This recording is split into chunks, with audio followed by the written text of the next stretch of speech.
I don't know how an American author accomplished this, but the humor in this book reads like a script for an old British sitcom. Think shows such as Dad's Army or Only Fools and Horses. I also don't get this either, but Joseph Heller somehow accomplished making a book that feels like a Terry Pratchett novel without being Terry Pratchett. The vibe of this book is more like kind of just a more serious Terry Pratchett book. It's funny, it's absurd, it's irreverent, it's cozy, but also heartbreaking at other times. Hello, everybody.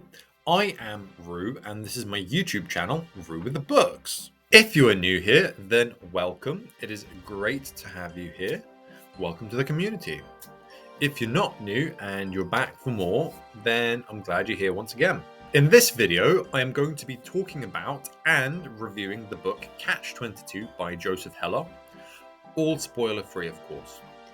This book absolutely blew my socks off, and I hope that you're ready for a little sales pitch as to why this book is incredible and why you should read it. But before I get into all of that, be sure to press the like button to show your support. Every like helps more than you can ever imagine. It is a group effort. If you like BookTube and book content, feel free to press the subscribe button down below as well, because I upload at least twice every week, so that's a good deal of book content straight into your subscription feed. And be sure to grab a nice beverage too. I have a nice cup of coffee. We should strive to stay warm in these winter months so we can enjoy this cozy book content together. So, Catch-22 is set during the closing chapters of World War II. We follow Yossarian and many other soldiers who are pilots, bombardiers, strategists, generals, mess hall officers in their quest to do their duty and vanquish the enemy. Yossarian and his fellow pilots and bombardiers find themselves in a slight spot of trouble though. When they joined the Air Force and completed their training and everything, they were told that they would only be required to complete a certain number of missions before they're able to fly home and return to relative safety.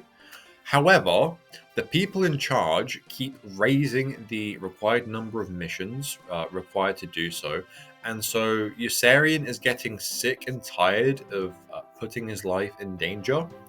One of the quotes that I found quite funny in this book is, "Everybody is out to kill him." And there's a conversation that goes, "Well, everybody's out to kill anyone." It's like, why does that matter? It's true. It kind of puts things in perspective, really, doesn't it? He tries to navigate his life in the military in such ways that he minimizes how much he has to stick his neck out before the war ends and everybody is able to go on and return home. There is one catch that essentially keeps him stuck in this service, regardless of how many missions he has to fly, and that is Catch-22. What Catch-22 is it's kind of like a loophole that keeps people in the Air Force that states if a person wants to fly, they are crazy and therefore they are not allowed to fly. But if a person doesn't want to fly, they are sane and therefore must fly. Now, getting someone to admit that you're crazy, as in like an Air Force person to get someone else to admit that they're crazy is impossible, because you'd have to go up and say, "I'm crazy," and then obviously that proves that you're sane. So getting grounded and stopping yourself from having to do further missions is basically impossible. And that's Catch-22 for you. Catch-22 plays such a pivotal role in the story in terms of like just kind of showing what kind of book it is, because this book leans so heavily on paradoxes and contradictions, and I'm sure I'll get onto more of that later. So that is the gist. Yossarian wants out, but the people in charge, they want him in. Plot explanations aside, this is not actually a very plot-heavy book. It is a far more character-focused. We follow Yossarian in his day-to-day, and the book kind of each chapter introduces us to someone else that is in some way relevant to Yossarian and his life during his time in the Air Force. I think something that can put a lot of people off this book is the fact that the book is not in chronological order. If you really try to think through a book and you want to piece everything together as you go along, you might have a bit of a tough time. It's the kind of book that requires you to just go along with the flow. But by the time that you get to the end, the jigsaw kind of like arranges itself and things just make perfect sense. If you approach it from the angle that you're reading essentially a series of short interconnected stories, I think it maybe makes it just a little bit more palatable. The book is rather jovial for the most part, but as we get to the latter end of the book, Joseph Heller really turns the dial up for some absolutely gruesome, visceral, nasty, depressing, and emotional moments that just reflect the horrific nature and sheer chaos of war. I have talked far too much about plot for a book that is not very plot based and leans way more into the characters and their kind of sub stories. So let's move on to the next section. The characters in this book are so incredibly alive. Some people have the complaint that the characters in Catch 22 are quite one dimensional, and I think it was the author's intent to say something about humanity in the face of something bigger than oneself. Let me explain. Despite the combined efforts of everybody on the side of the Allies, the majority of the people that we witness within the Air Corps put their own goals first over the greater good. Whether it's staying alive, climbing the ranks in the army for better pay or respect or prestige or even inflating an ego, everybody has some sort of agenda or vested interest. The one dimensionality of characters being described by what their goals are reflects that we have our own best interests at heart, regardless of what is going on around us. Either way, I think that despite the one dimensionality, the characters are all incredibly interesting, and they had me just cracking up throughout, as well as experiencing some like various emotions about them. So it's not like the characters are like bad to begin with. As I said, this supposed one-dimensionality means that a chapter about a specific character plays out as a sort of short story. These characters also take up space throughout the book, and what I mean by that is, despite them maybe having a chapter about themselves earlier on, they will continue to get mentioned throughout the book because they are people that are, surrounding Yossarian and everything.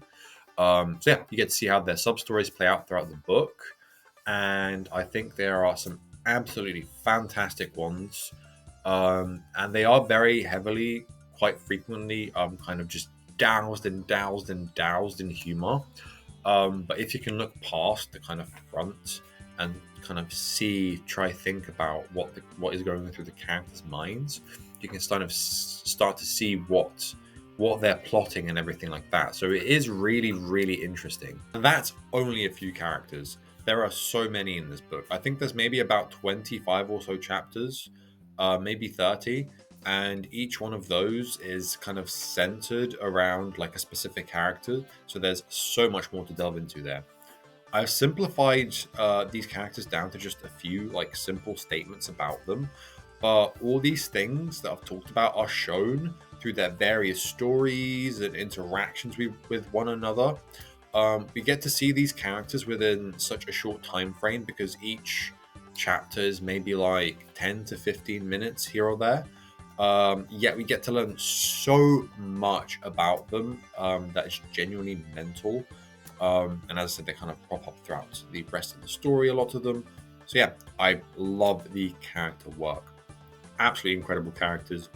They feel a little bit Pratchett-esque, but maybe less kind of fantasy oriented, and their caricatures are more based on their goals and agendas rather than like kind of like a tick of theirs or something like very strongly definable about the way that they act or look or anything like that. I don't know how an American author accomplished this, but the humor in this book reads like a script for an old British sitcom. Think shows such as Dad's Army or Only Fools and Horses. I also don't get this either, but Joseph Heller somehow accomplished making a book that feels like a Terry Pratchett novel without being Terry Pratchett. The vibe of this book is more like kind of just a more serious Terry Pratchett book. It's funny, it's absurd, it's irreverent, it's cozy, but also heartbreaking at other times. The humor in this book, it plays on paradoxes, contradictions, and making an absolute farce out of seemingly normal conversations. Or at least they start seemingly normal and then become absolute farces. I think one of the easiest ways to figure out whether this book is for you is to read the first 3 or 4 chapters, or until you encounter one of the first those contradictory cyclical conversations. If you find it funny, or it makes you laugh, you will probably enjoy the rest of the book. If on the other side of that, it absolutely grinds your gears and you start getting agitated by it, well, you're probably in for a bit of a painful time by the rest of the book. I'm on the side of absolutely loving the humor. The conversations between Yossarian and Orr about crab apples and horse chestnuts, if you know, you know, actually had me cry laughing, as well as the conversation between Yossarian and Milo about the eggs. Also just had me in stitches. I think the humor in this book perfectly contrasts the serious and bleak nature of war and death. It also balances out those gruesome moments by being pretty jovial throughout, as I mentioned previously. I don't like when a book is 100% serious, especially when it's super dark in nature. So the humor in this book made what is a very serious, bleak, dark, awful book a lot more palatable for me. So, I've talked about the plot, I've talked about the characters, I've talked about the humor. The combination of these various things, as well as the way that they are combined, make it such an incredibly original book. I've seriously never read anything like it, and I don't think I will ever read anything like it ever again. And I think that only Joseph Heller himself could have written this book because it is based on his experiences in the Air Force. It's something that makes this book incredibly important, the originality, as the specific feelings and experience that I attach to reading a book like this book, it cannot be recreated by any other. Yeah, it's just incredible. If you need a great plot with lots of twists and turns to enjoy a book, then this one may not be for you. And also, if you do not gel with the humor, you also may not enjoy it. In fact, it will probably just really, really, really annoy you. Um, but if either of those things are not an issue for you, then this book may genuinely blow you away, like it did for me. Harper Lee, author of To Kill a Mockingbird, had a quote for this book on the cover of my edition that stated that it's the only American war novel that has ever made any sense. And while I can't say I've read any others, I share in this sentiment. It's such a powerful statement considering the non chronological nature of this book and how it doesn't make any sense for so much of it and how paradoxical it is. I couldn't have put it better myself. And once again, it's just so incredibly creative and original that that statement kind of amplifies what was said. So, to conclude, this book is an incredibly powerful, character driven story about a man who has done the service he has signed up for and is stuck in a loop through Catch 22, as well as the number of missions he has to complete being continuously raised. The characters in this book are absolutely phenomenal. They aren't multifaceted, at least most of them, but they feel like good caricatures reflecting the goals people in that situation would strive for, whether it's self preservation, rising through the ranks, making money, or finding love.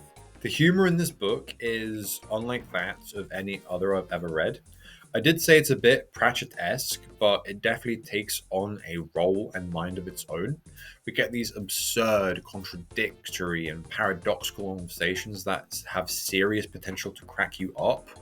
The conversations just feel so farcical and stupid that they literally feel like they're being ripped straight out of a kind of old British sitcom. And I mean that in the best way possible. The emotional weight of the story is seriously up there. Practically all of us have self-preservation in mind, so Yossarian is an incredibly relatable character. The way that he goes about things to try and get out of his situation are hilarious, but grounded in a very logical reason. Aside from self preservation, you can get really attached to the characters in this book because they are amazing, horrible, wholesome, endearing, and so many other adjectives that are perfectly good reasons to like them. And I did say horrible, which is an interesting one, but it is also fun to hate on a character. So that's for those haters out there. Catch 22 by Joseph Heller is an amazing book that has heavily touched me. It's one of the greatest books that I've ever read. Honestly, it's in my top 5 now. And I will be very curious to make a video on my top 5, top 10, whatever, and see how that changes throughout time. But for now, I can say that this book is up there. It has made it in. It's very polarizing as a book. So even though that I loved it, you might hate it. And I guess that's a reason why you should read it, is to find out which side of the fence you sit on and to find out more about your tastes as a reader. Now, time for the grand reveal. What did I rate it? Overall, I rate this book 5 stars out of 5. Thank you for watching this video. If you have made it this far, I hope that you enjoy your rations today. I am so happy that I love this book. It's always great when you pick something up and it becomes a new favorite. The best books that I have read this year are Catch 22, Utopia Avenue by David Mitchell, and Demon Copperhead by Barbara Kingsolver. All of those 3 books have made it into my top 5. So I've had a fantastically amazing reading year so far. It's really been the year of literary fiction for me. I didn't mention any horror books in the little previous bits, but I have been loving those too. I still love fantasy, but it's nice to step out of that genre and read something that can impact you so heavily over like a third of the page count. As they say, variety is the spice of life. If you've enjoyed this video, I would really appreciate it if you could press the like button to support me and the subscribe button too to let me know that you like my content. If you have read Catch 22, do you agree with my opinions or disagree? Did you love it or did you hate it? I would also love to hear what you're currently reading, so let me know in the comments section below as well. In the description below, I have links to my Goodreads, my TikTok, and my Instagram, so feel free to connect with me on those if you feel so inclined. Anyway, until next time, Root out.